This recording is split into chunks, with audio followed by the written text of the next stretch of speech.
Hello friends, welcome to our channel physics bio. तो आज पढ़ेंगे कंट्रोल एंड कोऑर्डिनेशन का पार्ट 5। इसमें देखेंगे हार्मोन्स इन एनिमल्स। हम लोग ने हार्मोन्स इन प्लांट कंप्लीट है, इसमें देखेंगे अब हार्मोन्स इन एनिमल्स। तो हम लोग के ह्यूमन बॉडी में प्रेजेंट होता है नर्वस सिस्टम। नर्वस सिस्टम क्या करता है? इलेक्ट्रिकल इम्पल्स पास करता है नर्व सेल के थ्रू। हम लोग के पास होता है नर्वस सिस्टम। नर्वस सिस्टम में क्या होता है? इलेक्ट्रिकल इम्पल्स पास होता है नर्व सेल के थ्रू। लेकिन जो नर्व सेल है, ठीक है, जो इलेक्ट्रिकल इम्पल्स है एवरी और इस सेल तक नहीं पहुंच पाता। जो इलेक्ट्रिकल इम्पल्स पास होता है हम लोग को डिफरेंट पार्ट ऑफ बॉडी में, और ईच और एवरी सेल तक नहीं पहुंच पाता। लेकिन जो हार्मोन है, जो अभी पढ़ेंगे हम लोग एनिमल हार्मोन, वो एवरी और इस सेल तक पहुंच पाता है। इसलिए उसका बॉडी का मतलब प्रॉपर ग्रोथ होता है, प्रॉपर फंक्शन होता है, प्रॉपर मैनर में, सिस्टमेटिक मैनर में ग्रो होता है और प्रॉपर फंक्शन होता है। मान लो अगर हम लोग का बॉडी में मतलब जैसे कि प्लांट में अगर एक एक एक ठो प्लांट है, उसमें 5-6 पत्ते ज़्यादा भी आ गए तो क्या हो, कोई दिक्कत नहीं है। लेकिन हम लोग के ह्यूमन की बात करें, अगर 5-6 हाथ आ गए एक्स्ट्रा तो बहुत कुछ हो जाएगा। इसलिए वो सब चीज़ को कौन मेंटेन करता है? हार्मोन। हार्मोन मोस्ट इंपॉर्टेंट है, सब पूरे बॉडी के फंक्शन सिस्टमेटिक मैनर में प्रॉपर फंक्शन करते हैं, बॉडी को मोस्ट इंपॉर्टेंट है। तो अब देखते हैं अब हार्मोन्स इन एनिमल्स।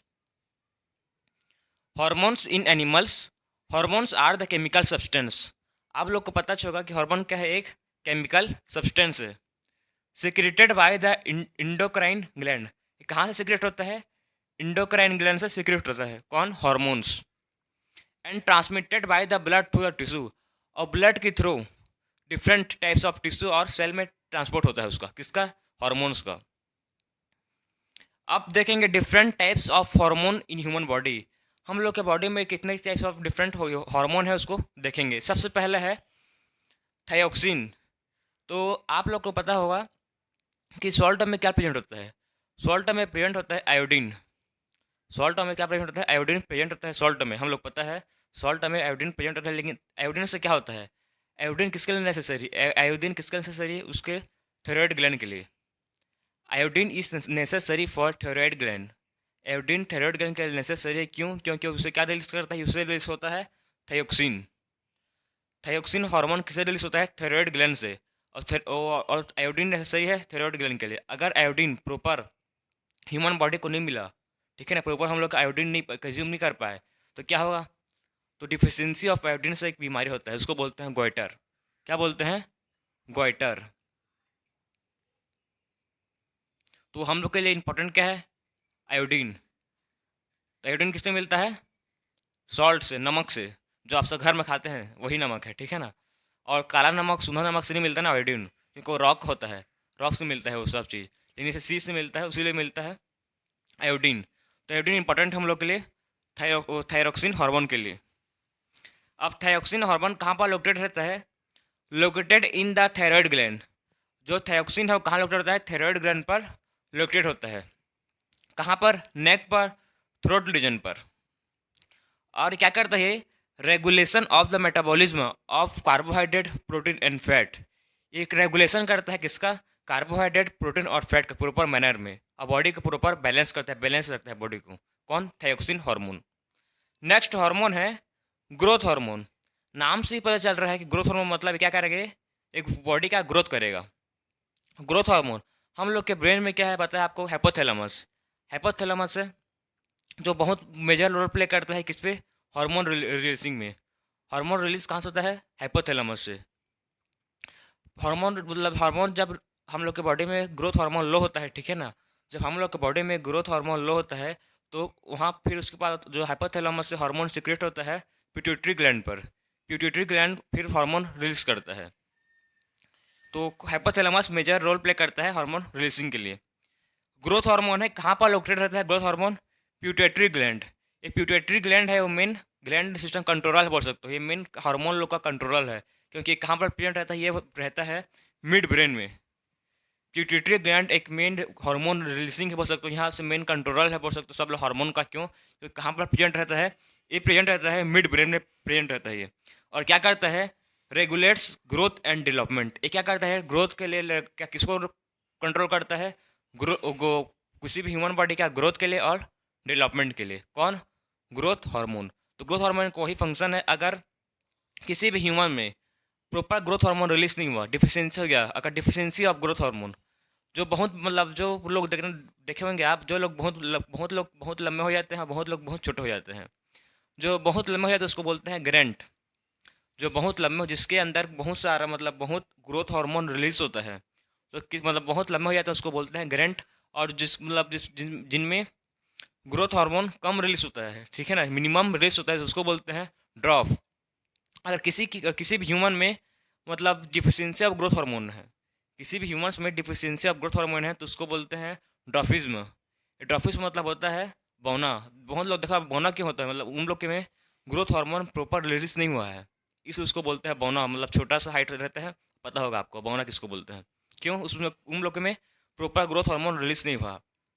तो ग्रोथ हार्मोन एक मेजर रोल प्ले करता है हम लोग के बॉडी में, हम लोग के ग्रोथ के डेवलपमेंट के लिए और प्रॉपर फंक्शनिंग के लिए।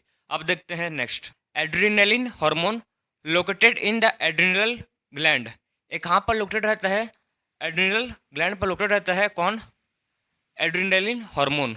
ये जो हार्मोन है इसको बोलते हैं फ्लाइट और फ्लाइट हार्मोन। क्यों? क्योंकि इसको इमरजेंसी हार्मोन बोलते हैं। इमरजेंसी मतलब जब इमरजेंसी सिचुएशन होता है, हम लोग का कभी भी किसी भी टाइम जब इमरजेंसी सिचुएशन होता है, जब आप बहुत ज़ोर से भाग रहे हो या कुछ भी वर्क कर रहे हो इमरजेंसी, तब ये हार्मोन रिलीज होता है। इसमें इससे क्या होता है, ये क्या किसको स्टिमुलेट करता है? ये कर देता है हार्ट बीट को फास्ट कर देता है। जो हार्ट बीट हम लोग नॉर्मल चलता है उसको फास्ट कर देता है, ब्रीथिंग रेट को इंक्रीज कर देता है। हम लोग जल्दी जल्दी ब्रीथ करने लगते हैं, हार्ट बीट फास्ट हो गया। और क्या करता है, जो हम लोग मसल्स है, ठीक है ना, मसल तक ऑक्सीजन का सप्लाई को इंक्रीज कर देता है। मसल तक हम लोग ऑक्सीजन के सप्लाई को इंक्रीज कर देता है। तो ये मेन यही फंक्शन इसका, हार्ट बीट को इंक्रीज कर देता है, ब्रीथिंग रेट को इंक्रीज कर देता है और मसल तक ऑक्सीजन का सप्लाई को इंक्रीज कर देता है। कौन? Adrenaline hormone. इसलिए इसको बोलते हैं इमरजेंसी हार्मोन। कि इसको फ्लाइट या फ्लाइट, फाइट या फ्लाइट। अब ये एबॉव कहाँ पर प्रेजेंट रहता है? Above the both kidney, kidney के ऊपर। हम लोग के बॉडी में दो ठो किडनी रहते हैं, पता है, तो उसके ऊपर में रहेगा ये हार्मोन। क्या करता है आपको बताया हूँ मैं अभी, regulation of blood pressure. Blood pressure को भी इंक्रीज कर देता है, heart beat, breathing rate, oxygen muscle तक ऑक्सीजन का प्रॉपर सप्लाई इंक्रीज कर देता है। मेन फंक्शन इसका है एड्रेनलिन का। तो एड्रेनलिन कंप्लीट। आप देखते हैं इंसुलिन। आपने कभी बहुत लोग मतलब आसपास या आपके घर या कहीं रिलेटिव से कहीं ना आपने किसी डायबिटीज़ पर्सन को देखा होगा, जिनको बोलते हैं शुगर हो गया बोलते हैं। तो शुगर क्या है? डायबिटीज़। तो उसको कैसे ठीक करते हैं? उसके लिए इंजेक्शन होता है या मेडिसिन मिलता है, इंसुलिन। इंसुलिन कहाँ लोकेटेड होता है? Located in pancreas. इंसुलिन कहाँ पर लोकेटेड होता है? पेनक्रियास पर लोकेटेड होता है, बिलो स्टोमक। स्टोमक के नीचे होता है पेनक्रियास। क्या करता है ये? Reduce and regulate the blood sugar level. क्या करता है? रेगुलेट करता है किसको? ब्लड शुगर लेवल को रेगुलेट करता है इंसुलिन। नेक्स्ट हार्मोन है sex hormone. Sex hormone mail में क्या रहता है? मेल में प्रेजेंट होता है टेस्टोस्टेरोन और फीमेल में इस्ट्रोजन। क्या? इस्ट्रोजन फीमेल और मेल में टेस्टोस्टेरोन। मेल में टेस्टिस और फीमेल में ओवरी में। कहाँ पर प्रेजेंट होता है ये sex hormone? Located in genital and lower abdomen area. क्या करता है ये? Changes associated with the puberty. जब हम लोग प्यूबर्टी का स्टेज होता है, जब हम लोग वही एज वो 11 to 12 ईयर एज आता है, जब प्यूबर्टी होता है, तो चेंजेस ओकर होता है हम लोग के किसमें? सेक्सुअल में। हम लोग का जो सेक्सुअल ऑर्गन उसमें क्या होता है? मैच्योरिटी इनके होता है। तो हम लोग ने मेन हार्मोन को, सब हार्मोन को हम लोग 1 by 1 देखे हैं। जो ये सब हार्मोन जो पढ़े हैं हम लोग, वो सब मोस्ट इंपॉर्टेंट है। इसको आप मस्त कर लीजिए आज, इंपॉर्टेंट है, इंपॉर्टेंट हार्मोन है। तो कंट्रोल एंड कोऑर्डिनेशन में तो बाकी हम लोग सब चीज़ को कवर किए हैं प्रॉपर। एनसीईआरटी प्रॉपर आपका कवर है। आप एक बार एनसीईआरटी को रीड कीजिए, एनसीईआरटी को आप पढ़ेंगे तो आपको प्रॉपर और क्लियर हो, समझ आएगा। Proper line by line NCERT को रीड कीजिए, आप प्रॉपर नोट्स बनाइए। नोट्स को देख कर पढ़ोगे तो आपको एग्जाम टाइम जल्दी याद होगा। जल्दी हमेशा रिवाइज करो, जो आप पढ़ रहे हो उसको बार बार रिवाइज करो। रिवाइज करने से क्या होगा? आपके माइंड में वो सेट हो जाएगा, ठीक है ना। तो उसको आप प्रॉपर रिवाइज कीजिए, प्रॉपर पढ़िए और नोट्स बनाइए, फिर आप ठीक होगा। तो इस चैप्टर में, इस लेक्चर में बस कंट्रोल एंड कोऑर्डिनेशन कंप्लीट हो गया चैप्टर। तो मिलते हैं अब नेक्स्ट लेक्चर में।